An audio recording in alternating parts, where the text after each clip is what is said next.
Sommerzeit, Grillzeit. Jeder kennt die Situation. Wenn Sie selber schon Zündvorgänge mit herkömmlichen Materialien durchgeführt haben, wissen Sie, welche unangenehmen Effekte hier entstehen können.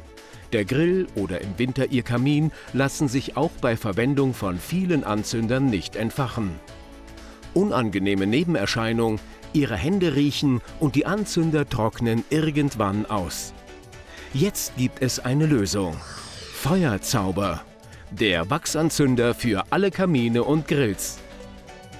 Feuerzauber besteht aus einem flexiblen, saugfähigen Trägermaterial zu 100% aus Papier und natürlichen Wachsen, frei von Zusatzstoffen und völlig ungiftig. Feuerzauber ist wasserfest und daher auch interessant für alle Outdoor-Aktivitäten. Die anwenderfreundliche Verpackung ist klein und handlich. Die Anzünder sind einzeln entnehmbar und die Packung stets wieder verschließbar. Feuerzauber ist völlig ungiftig, also ungefährlich auch für Kinder bei versehentlichem Verzehr. Und so einfach funktioniert es. 1 bis 2 Blätter Feuerzauber zusammenrollen und schräg nach oben auf die erste Schicht Grillkohle legen. Ein paar Kohlen drumherum aufschichten und dann einfach am unteren Ende anzünden. Das Wachs tropft sofort auf die Holzkohle und entfacht in 0, nichts eine Glut.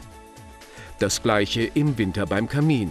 1 bis 2 Blätter Feuerzauber zusammenrollen und schräg nach oben gerichtet unter einen Holzscheit legen, am unteren Ende anzünden, auch hier entfacht Feuerzauber blitzschnell das Holz. Feuerzauber brennt giftfrei und geruchsfrei.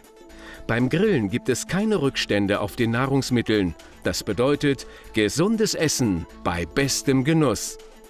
Feuerzauber bedeutet eine herausragende Brennwirkung und eine bisher nie erreichte Brennleistung in so kurzer Zeit.